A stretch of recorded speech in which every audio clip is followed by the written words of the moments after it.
Are you marketing a product or service and you want it to explode? Well, Dhaval Patel is going to help me to do exactly that. We have a new product here at vastsolutionsgroup.com. We're going to be blowing it up, making it huge, and you're going to see him think and real time help us to make this a big deal. What's going on, buddy? Hey, how's it going? Excited. I am going to be in for a surprise because I don't know what's going on either. Let's see how this works. Yeah, I love this because you're getting in real time. You're going to be helping us to launch this new product service. People are going to see how you think, and really, who knows? Maybe giving us advice that's going to help us make this big product helpful for so many entrepreneurs. How does that all sound? Yeah, that sounds great. Let's do it. Let's hop in. All right, first of all, the product or service that we have, it's called AI Credit Max. AI Credit Max. And we put on exclamation point at the end of Max. Basically what it is if people are using artificial intelligence or pushing the envelope as far as innovation, people don't realize the government gives them money via federal tax credits and sometimes even, believe it or not, even state tax credits. And a lot of people are using technology that could be getting them pretty easily tax credits, both federal and state. So I'll give an example. Let's say you're coming out with a new product or service using ChatGPT, maybe a new cool marketing platform. The government would potentially be giving you money back. And that's what we're going to be doing. It's helping to get entrepreneurs money in their pocket for something they're already doing, basically. Make sense? Yeah, totally. So how can I help guide this process and help you with what you need with marketing? Okay, we're just now coming out with a product. We just actually made it come out in beta 1.0. We have a website at vastsolutionsgroupai.com. Again, vastsolutionsgroupai.com, which is different from our normal website, which is vastsolutionsgroup.com. But basically, we want to send people to that website. There's 3 different kind of products, I should say, really services/product. One of which is basically, it's going to be automated, right? Completely automated. The second and third product or service is going to need some human interaction. But more than anything, we want to send people to that website. Our company, as you know, has been around since 1969. I took over in 2006. And it's now, we do tax, finance, and artificial intelligence to help business owners to, well, hopefully lower their tax liability and live very well because they've saved money based on the tax liability we've reduced. So what we need help on for the next, 45 minutes is ways to get people to that website, really make this product, this service explode, because we really, truly believe it will help the modern day entrepreneur who's trying new stuff as far as innovation. We want them to get their tax credits that they do deserve. Yep. So first and foremost, when I look at a company, much like yours, I determine, is this B2C? Is this B2B? I think we could fairly say that this is B2B. So yes. Your number one goal is to get as many leads as possible. So with that being said, your website has to have an opportunity for people to collect emails. And I know you have that. And once you collect emails, to get them in the right drip campaigns and segmentation appropriate to nurture them as leads, right? So you want to close business as soon as possible, right? I think there's a number of tools you can use. I think it's up to the individual to figure out what CRM works best for them. I use MailChimp, Constant Contact works. There's a ton of tools out there. That's not as important. I think you can vet that out and you can figure out what works. What's most important is to get people to that lander so that you could collect emails. And there's a number of ways you could do that. Social media. I think for a B2B, you want to focus on LinkedIn. You want to focus on really highly targeted Facebook ads. And beyond that, I wouldn't drop much further into X or TikTok. I mean, TikTok, that's a whole different conversation. But I wouldn't dip too much further into the social media beyond LinkedIn and Facebook. Get an ad campaign set up. Figure out who your target audience is. And then drive them to that lander. Test. Figure out what works. Make sure you're driving down your cost per click. Make sure that you're targeting the right people and that your sales team, or say you're your own sales team, you're informing all the ads, right? So you're making sure that they're high quality, that they're closing, that they're converting.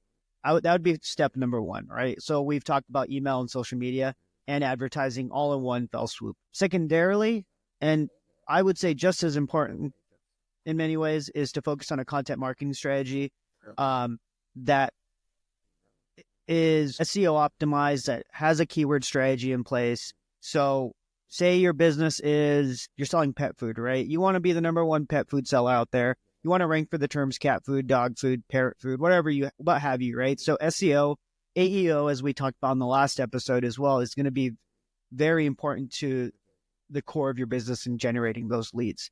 So just a quick refresh: email, social media, SEO. And then finally, it's just on the ground marketing. You might even need to like invest in direct mailers that involve QR codes. Your goal is to get everybody to that lander where you can get leads collected, basically. Yeah. So thank you very much. That was very helpful. By the way, before I forget, how do people get a hold of you if they're interested in seeing whatever you're going to do for us, if you could do for them real quick? Yeah. dogooddigital.com, DOGOODIGITAL.com, and email. I like personal email. I don't really send it to my business email. So dbpatel83@gmail.com. And can you repeat that one more time? dbpatel83@gmail.com. And I'm sure you'll have it in the link in bio. We will. Thank you. Okay. So the answer to your question is yes, we have a website. And by the way, it's already, I don't know how, we're getting people who are going there right off the bat. So maybe the AEO, Ask Engine Optimization, or the, SEO is working because, man, we're getting more people there than our normal website. Which it might be that audit I ran for you guys as well. So yeah, there you go. There you go. So, and the answer to your question is, as far as our database, we use our own. It's called Einstein because we have our own CRM. Very luckily, we've put it together over years of doing artificial intelligence, which we've been doing for years. Which that's why we're going to be so good at this product, because we've been doing this product for years. Where we're helping clients to lower their tax liability by using tax credits, et cetera, because we've been doing artificial intelligence. But now, so we have on that lander, as you call it, we have a section where people could go into the website. Basically, it's a quiz asking them a number of questions. And out of those questions, they'll see if they would qualify for tax credits, because we want them to be able to see that, yeah, they could potentially be, getting some money back from the government, number one. And then number two, yes, we do kind of trade that for their email address. And then so we could continually follow up with them. So as far as Facebook, so far our marketing, opening the drape so you can see our marketing right now. We are involved with a number of different, what's called masterminds. If you know what a mastermind is, for the people who are out there, kind of grouping of people with similar interests. And in this one, we do a lot of tech, or number one, or number two, a lot of clients are, real estate investors. So people are luckily opening up their community for us to go in there and not market, but provide a service so they know, meaning the community leader and also the people in the community know that, if they want to come to anyone to learn about research and development tax credits, we're the candidate. And then also we have a community on our platform called the Vast Vault, where now we're going to let them know that, hey, wait a minute, we have this product, we have this service for you guys. And then we have over 600 people in that community. And at the same time, yes, we have thought about doing Facebook ads as an example. So we're thinking of it as a 3-pronged approach. And then also we're going to start marketing locally, because there's a lot of people who are on our island, on Bainbridge Island, Washington, who really should be getting these tax credits. So it's kind of a 4-pronged approach as it relates to marketing this new product or service as we see it. Yeah, I think it's also interesting. You're getting 2 tiers of data. You're inputting, or you're getting the data from Facebook ads telling you who you need to target based on your business. And then additionally, because you have Einstein embedded on this landing page, you're finding out really quickly if they're even qualified to send to your sales department or, to close as a deal. I think that's ideal. And a lot of businesses should integrate some form of AI onto their lander to get that intel. That's an example. You'd have to call back in the day, right? Like now you could get that in real time with AI. And by the way, you just mentioned something. A lot of people are using AI in their business. So a lot of people don't realize, they don't realize they can be getting back money from the government for implementing it. And when I say that, tax credits, both federal and state, you know what I mean? So as far as social media and, becoming the authority. So what would you say is the best way to do that? Again, we're launching this live basically. So what's the best way to do that when our normal company is vastsolutionsgroup.com? What's a good way to get the word out social media wise, and then also kind of the written words, so we're the authority? Lean into the ease of use, lean into the use of AI, lean into how your clients can get immediate results, right? They're not going to have to wait a week to figure out how they can reduce their tax liability, right? Have a lander that shows how Einstein in real time, explainer video or something, can reduce tax liability. I think people want to see how it works, right? It's easy to throw out that catchphrase, AI. But if you have a landing page that literally like shows in real time how your product works and how it's going to reduce their tax liability, I think you go a long way towards convincing them that this is a useful product. Specifically with social media ads, I think using video and having a very compelling call to action and having a really compelling use case for what you're doing and how you're doing it for reducing tax liability for businesses is important to provide off the bat. Don't be obscure. Don't be vague. Don't just use AI as a catch-all. Show them how the AI works. Well, we don't have much of our following, like on Instagram, it's like, I don't know, 15,000. We have, like I mentioned, 600 people in our community. And I think we have like 12, I don't know how many now, 12, 15,000 people in our database that we can mail out. But what's some other ways we can leverage social media? I mean, should we use a micro-influencer as an example, or what would you suggest in that? First off, think beyond just Instagram. So LinkedIn, I think, is a huge opportunity. I know cost per lead is a lot higher and reaching people is a lot harder, but you're going to get qualified people if you target for entrepreneurs. And going back to your last point about, repeat that one last point. It was about, what else should I forgot about mentioning LinkedIn. What else should we do to leverage, I don't know, micro-influencers? Micro-influencers, yes. Because we need to get that. I want to get this name out because some people are doing their taxes now. And so when they're doing their taxes, this is something they could be missing. By the way, I should note, Dhaval, we can go back 3 years sometimes and get tax credits that they should have gotten that their CPA tax professional did not. So look, it's timely. I want to get the word out now. Yep. So if you are leveraging micro-influencers, the number one way to reel them in is to give them free access to your product or service. If you're a restaurant, give them free sandwiches and have them do a video. If you're an AI company that's helping people reduce their tax liability, do that service for them and have them become evangelists. So basically what you want to do is reach out to people with under 20,000 followers who operate businesses, online businesses, all kinds of businesses. Have them use your product for free, right? Give them that free intel, give them their estimate, give them their audit on how they've spent less on taxes, and use them as evangelists, basically. Have them do an explainer video or have them like talk about how great your product or solution is. I think that's going to go a long way towards convincing their community. So you think about all like the business coaches, the life coaches, they all have their own businesses and they're all leading other people and encouraging them to start their own businesses, right? It's trickle down. You're giving them the tools to then share with their community. That is a good point. And say, hey, and then they'll tell people get more Google reviews for that specific product / service, which will be a big thing. Yeah. And just think about everything that's education as a service. Like the guy at your gym who's teaching, the guy on your feed that's at the gym every day, teaching other people how to work out and start their own gym businesses, or the mommy blogger who's teaching people how to crochet and start their own businesses. It all trickles down. Everybody's ultimately looking at these as examples of starting their own business. They're not just there saying, I want to learn how to crochet. They're like, how do I start my own business? I'm creative. There's a big segment of those people that are part of those niches too. You bring up a good point. And, if you really think about it, because CPAs can't do some of the stuff that we do because of our technical capabilities. So CPAs can also provide some business, referrals to us. And, we've got to get in some of those communities as well. And I would think they could potentially drive some business to us. And they have whatever. A typical CPA might have 500 clients. I'm sure at least whatever.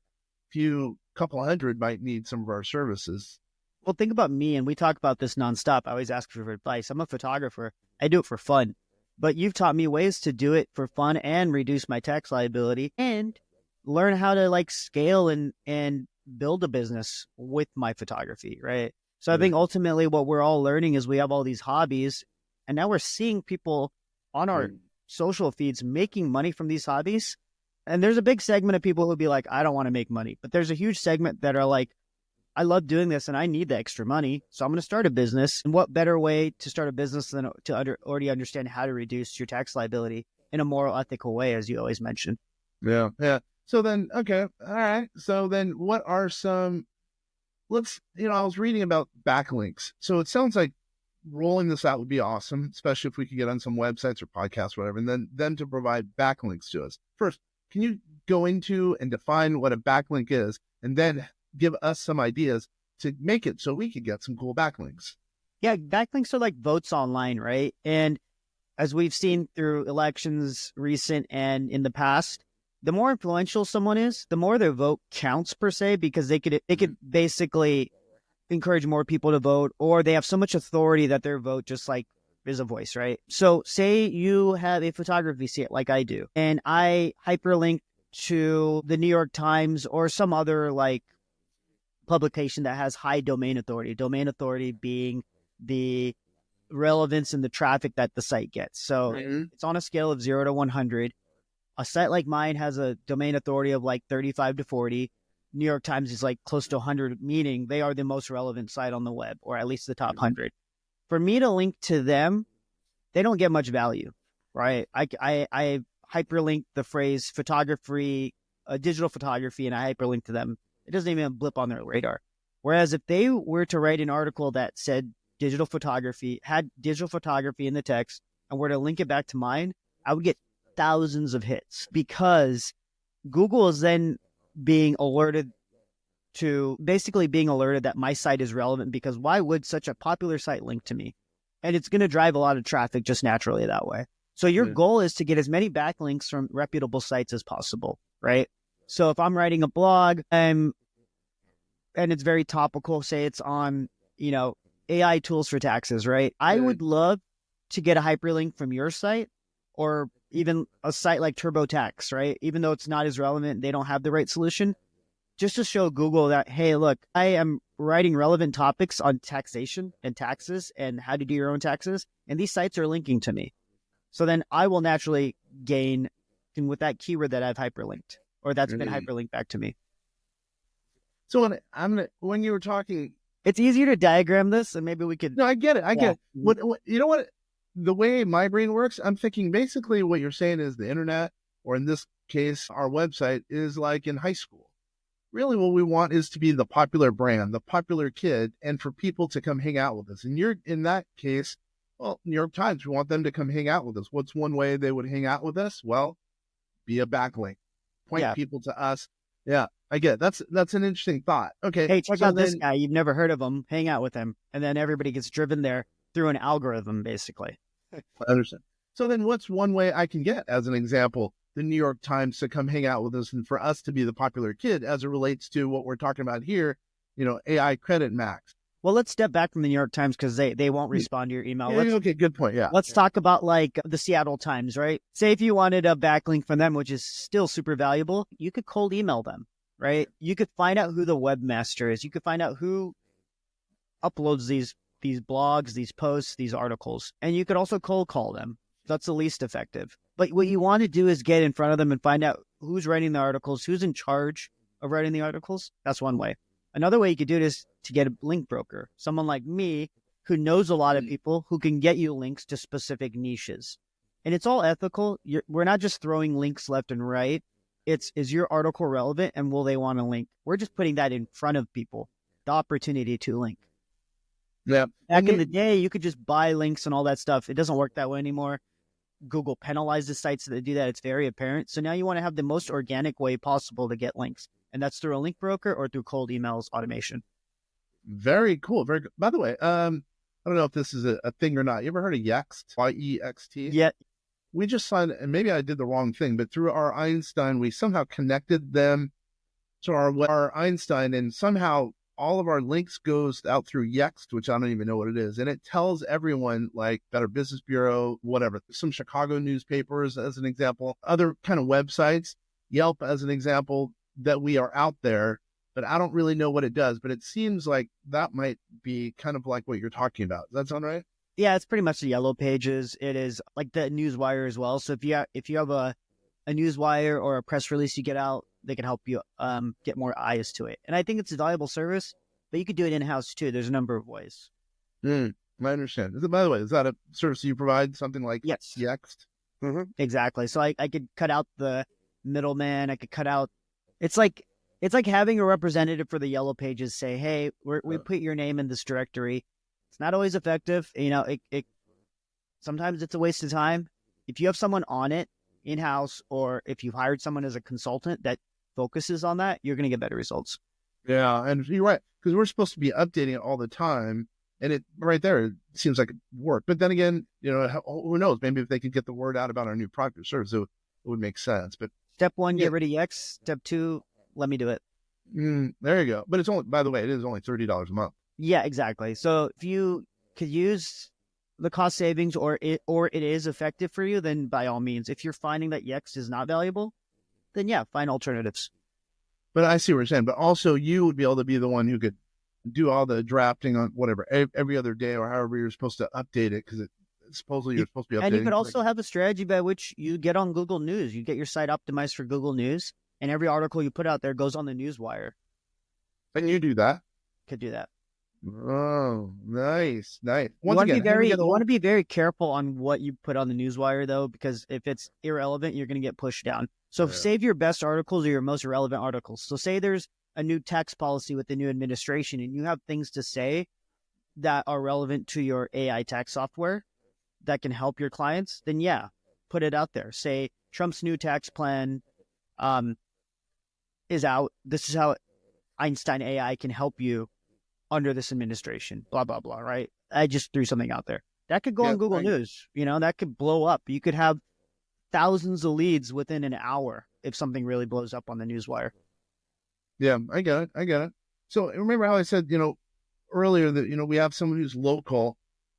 Just doing kind of, I'll say community outreach as an example. Believe it or not, we've never marketed on our island. I live on Bainbridge Island as a reminder. And we've never marketed. When people ask me what I do, I don't tell them. I'm just whatever, for whatever reason. But now the thought is, well, again, people need, we have a very innovative island. People are really trying to push the envelope as far as technology. A lot of former Microsoft, top Google people, and a lot of them should be getting these tax credits. So she's brand new, literally brand new. What do you think we should do to get the word out with her on our island and regions a little bit beyond? Have her reach out to this product and service. Yeah, have her reached out to the local papers. Yep. I'm sure Bainbridge Island has their own newspaper, right? That has a digital form. Yep. I'm sure that's an easy win. And then go to the Seattle Times, maybe even eventually go to GeekWire. Think really local, because all your other marketing is global, because you have businesses all over the place, right? But if you're just focused on your niche, say you just want to serve your greater Seattle area, then yeah, reach out to all the publications, have her do that. Yep. Cold email or call, or just, I think Seattle's such a small place where you could just find out who runs what, LA might be a tough sell. Obviously, there's just so much going on, but Seattle, I lived there for 2 years. I've met publishers, editors. I know editors at GeekWire, by the way, if you need. So let me know. I'm sure you do too, though. You do know a lot of people. That's a huge advantage. And I would think a huge service that you do, because you know a lot of people. And if you can help, open the door, because you're the popular kid, that would end up helping our popularity based on what you're saying, like what you mentioned about backlinks. I'm the dorky kid that knows everybody. I'm definitely not popular. I guess there's popularity therein, right? That was actually funny. All right. So then jumping off from local backlinks to Google. So as we met, like SEO, actually for the first time ever went below 90%, or not ever, but first time in a long time. SEO, specifically search for Google numbers, have gone down below 90%, first time ever, from what I understand, or from in a long time. And I'm a big believer in AEO, because AEO utilizes large language models, and really, ultimately, that points to AI working out, because now people are writing stuff, if you will, that will be found on ChatGPT as an example, Gemini, Claude, etc. So what are your thoughts? I know we've talked about it a little bit. What are your thoughts about kind of making our website and making our written word, our articles, more for AEO than I would have yesteryear? Because yesteryear I would have just done SEO stuff, meta links, tags, etc. Yeah, we talked about this on a couple of weeks ago, actually. Yeah. FAQs, question-based, query-based. These are going to rank. There's also plugins. If you're using WordPress, there's an FAQ plugin. That's how important it is now, because you are answering questions. You're no longer informing people. You're just answering questions as a business. Mm-hmm. You're not selling a business. They're finding you by asking, I have this problem. How do I solve it? Whereas before, you were in their face and you were like, hey, I have a solution for a problem you don't even know exists. They know all their problems and they're asking all the questions right now. So everything on your site should be FAQ based. On the footer of your homepage, you should have your FAQs. If they can't figure out what your site's about in like 10 seconds, you're gone. Actually, now what we've done is, again, we're brand new. it's at beta 1.0, but we're going to change it. But basically what we've done is the first section, it says, AI credit max, again, exclamation point, take the quiz, and then it's FAQ, because we want to be found on whatever ChatGPT or, Gemini, Claude, et cetera, et cetera. We want to be found very quickly. And I think the way I look at it is we're early on. We're really early on. No one's really doing that to the extent they should, especially locally. Yeah. And then you're spot on. And I think you should continue to do that.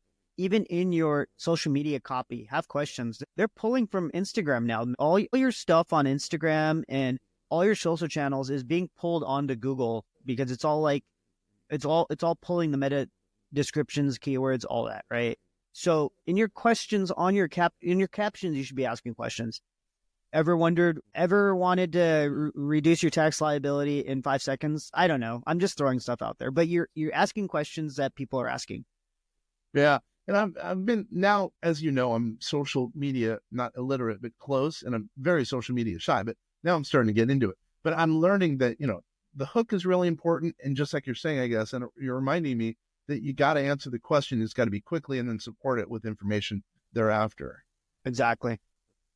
Yeah. What are your thoughts on, well, I shouldn't even ask this, but I will. What are your thoughts about buying, as an example, I guess they call it promotions on YouTube? What are your thoughts there? I don't really do it. If it works for your business, go for it. I never like buying. I like collaborating. I like working with influencers, or if it's in the description where it's like, click the link below, at least having a really big disclaimer as to like how you're affiliated with the business.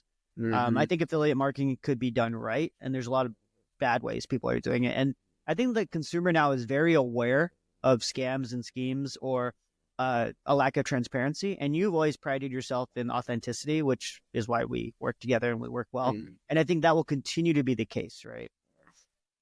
I understand. So you've mentioned a couple times, a couple ways that where, you could have helped us, as an example, the EX thing, et cetera. Let's make a mini commercial about you. So give me some things how do you work with people and what you're doing? Yeah. I started my career in digital marketing, doing primarily SEO, when the landscape was a lot easier to rank for terms. There weren't ask engines. There wasn't ChatGPT. It was all Google. You'd pump out a query and the top 10 results would pop up. No one would go beyond page 1. And being in the top 3 meant your business was killing it or it was mediocre. So my job was to get people ranking in the top 3. The way I did that was through SEO, which was building backlinks and quality content that Google would deem relevant. Had a lot of success doing that over the last 12 years. Over the last 3 years, really modified the approach because of AI. And now we're asking questions. We're doing all the things I just mentioned to do on your website. On top of that, you have to have ads. You have to be vocal on social, and you have to have a big email list. So it used to be you could do one thing and drive so much business, right? Now you have to do everything. And on top of that, you have to remarket. On top of that, you have to find new ways, because it's continually evolving. And I think there's going to be, the floodgates are going to be really open in the coming years because of AI. We don't even know how marketing is going to look. We don't know how we're going to interact with the AI to get business, right? Everything's changing so rapidly. It's important to stay atop of things. And I think thus far, we're at the cutting edge, but I'm continually pushing the needle to be at the cutting edge as AI evolves. I remember back in the day, people used to laugh at me. I don't know if you were in this boat, but people would laugh at me because I was nerdy doing AI stuff. Now I'm kind of the cool guy at the party. I like that. Yeah, of course. That's how I felt my whole life. And I still feel nerdy. I thought you were saying that you're the cool guy at the party. All right. So press releases. We have not done a press release for this. Obviously, I think, we did a press release when we kind of joined and did a strategic alliance with a law firm, because now we're a part of the vast assetdefense.com network. Press releases haven't really worked for us. They're kind of hit or miss. Do you think we should do a press release, kind of an old school traditional press release that then is sent out to all the news wires, if you will? I have a network, and I could get you that viewership. I could get the eyes on to the right crowd, right? I mean, eyes on your press release to the right crowd. So I think that's where it is vital to go beyond Yext. Yeah. Oh, okay. So, because the Yext is kind of a press release. I get it. So, and I think press releases have really proliferated in the age of social media, specifically with crypto, which I'm not really involved with. I'm not really going to speak to crypto, but the ways people are pumping coins and pumping media and getting eyes on things are through these networks. And look, you could do it by pumping crypto in a coin, or you could do it Or you can use these channels to provide valuable AI intel or any kind of intel. The channels are there. They're just being flooded with different things, right? And having the right opportunity. And I stepped out of this game years ago. I don't do crypto press releases and all that. I just can't see fact from fiction. Whereas I do still utilize this for businesses that are relevant, valuable, and that are reputable, right? And I think that's how I stay in good standing in the network of PR, by just making sure I'm really judicious about who I'm promoting. And this is what you should look for when you're looking for someone doing PR. Have them show you their past work. So you can say, okay, I trust this person to really be an advocate for my business, and it's going to the right places, and it will continue to do so. To me, it seems, I was thinking it's kind of a no-brainer, because I don't know, let's say we paid, I don't know what that amount is. Let's say it's $200-$300 for a press release and for the distribution. It seemed like it would make a lot of sense, but it didn't. I don't think it drove traffic. So yeah, at least in some cases it hasn't. In some cases it has. It depends on the circumstance. Attribution models need to be set up. I use UTM codes so I can show a one-to-one correlation with spend and impression. And if I provide impressions, then you should down funnel with your business be able to say, hey, I have my funnel working properly. I know where this traffic came from. What happened to it? And then, a month later, whatever your model is, a month later, you're like, okay, I spent $300 on this. It looks like I got 5,000 worth of business from this link that came from this person, right? I think a lot of people forget to utilize these attribution models and UTM codes and track how they're spending. You could track everything. Everything could be tracked. Even influencer marketing.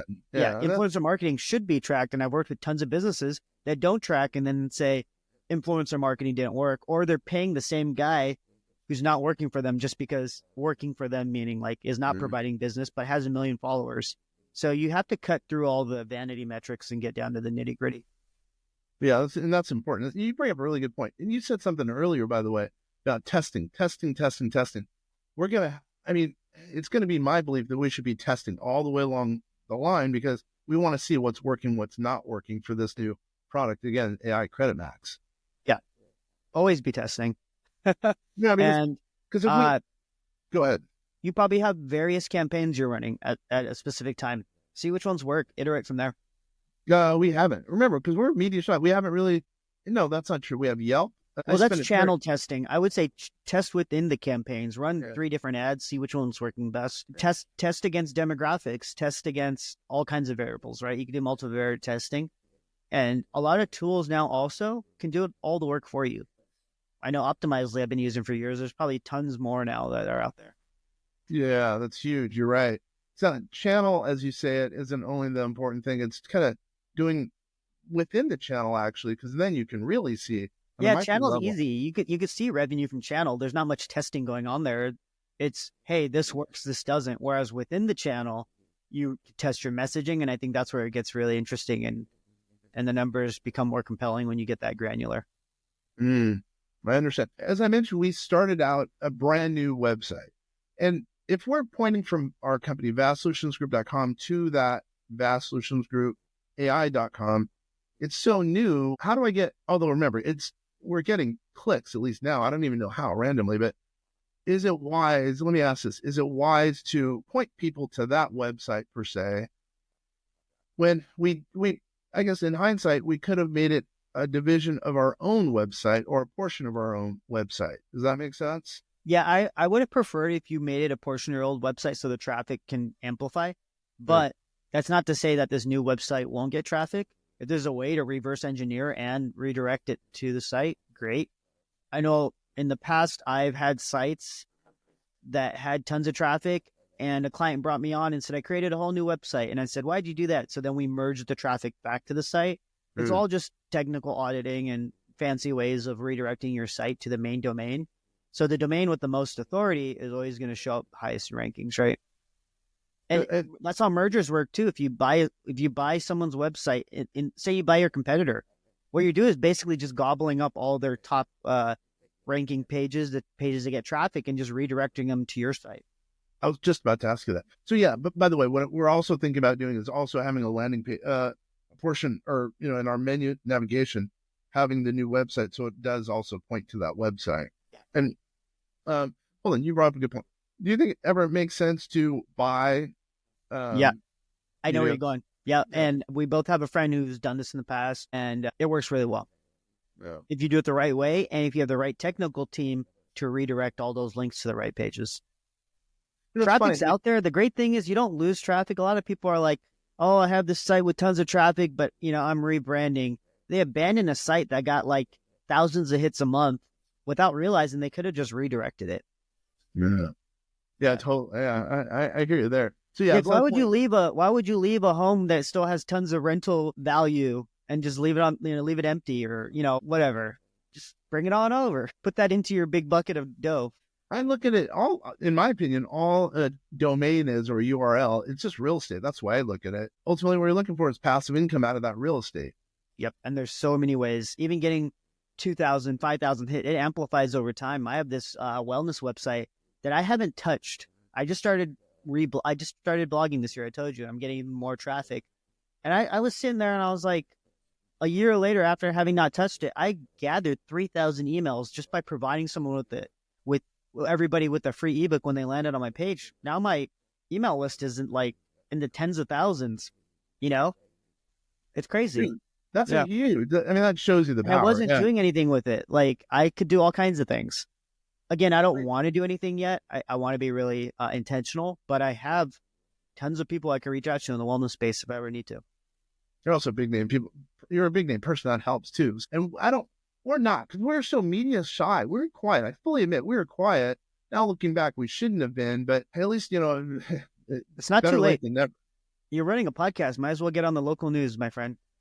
Yeah, I know. And that reminds me, what I need to do is get more people connecting, like you, getting you to point back to our website based on the podcast as an example, because it'll show up down the road, I would think. So I just started this new podcast, as you know, because you were my first guest. And Kenner encouraged me to start it. And I like to think of my podcast as all the influential people nobody knows about because they're camera shy or they're just too busy focused on their business that they're not really out there. Last week, I interviewed my buddy Matt, who's a mentor to me as well, much like you. And he's a big investment banker. He's big in gold. He lives in Switzerland. And I thought that was one of the best podcasts, second to yours, of course. But of course. But there's so many people that are so intelligent that are just behind the scenes. Yeah. And look, they could continue to be behind the scenes, but I bet a lot of them don't know that they're more valuable than they think, which is why PR, press, podcasts, all that stuff is important. So you want to mention where to go to listen or view your podcast? Yeah, it's called the Do Good Pod. And again, I will provide a link when you promote this. That'd be awesome. Speaking of promotion, so how should we promote? One last question. We have not done any podcasts about this or episodes about this new product or service. What would you suggest, besides this, to get the word out as far as a podcast, either that we're doing or on other people, etc.? I'll give you a little insight into what our friend Neil's doing. So he's launched a podcast. He's interviewing CMOs. He used to have a podcast he still has a podcast called The Marketing School, where he gives any and everybody tips on how to improve their marketing and business, right? What he's doing now, and he's being more intentional with his agency because he wants, to not only inform, but to give people insight into how CMOs are operating their businesses and how they could expand their businesses, whatever, right? So he's interviewing CMOs. You should start interviewing your clients and asking them questions as to how they're using your service or product to help themselves and help others. And I think that's what people want to hear at the end of the day. Like with me, you're bringing me on because I'm providing marketing insight, right? That people don't know about. Invite someone on who's, your top case study or your top case, lack of better words, top case study. I mean, I hear what you're saying. Yeah. But basically, I think they'll inform your clients and your audience more than you or I can. They'll tell you how they use your product and how they found you and that journey, and then they'll be evangelist for you. Yeah, I need to get that on our website very quickly for this new thing, this Vast Solutions Group, AI.com. On top of being evangelist for you, they'll probably tell you what they don't like about your product, and you can iterate quickly because it's not all going to be rosy. I hope not. I hope that when you're interviewing someone and you're asking how they like your product or service, you at least hear something that's feedback that, hey, I don't like this, or what can we do here? That's the only way you're going to grow, right? I love hearing feedback myself too. That's the reason we're in beta, because it's going to take a while for this to really hit it. I know it will, but I know it's going to hit it because, why wouldn't, I mean, there's so many people who know that we've been doing artificial intelligence for years. They know that we're doing tax credits for ourselves and now for clients more so. So, I mean, I know it's going to be a hit, and I agree, they're going to tell people at the same time, they will give us feedback. Hence the reason we're in beta, because we want this thing to grow. And the only way we could do it is by getting the feedback, really, if you think about it. You're doing surveys in real time.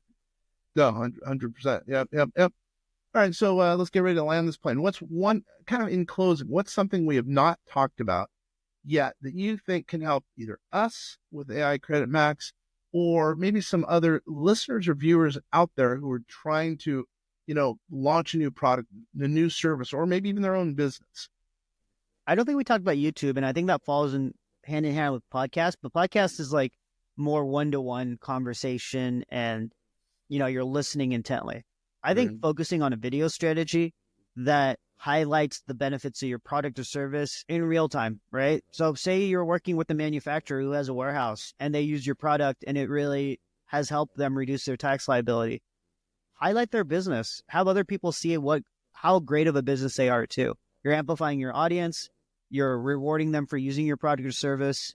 And it's fun to find out how companies even do their taxes. I'm sure you'll learn a lot of intel. Like, I don't know how a manufacturer does taxes. I don't know how they reduce their liability if they're importing and exporting goods. Like all kinds of nuances, I think, that a YouTube page can help, or any kind of long form video can help, like inform your audience.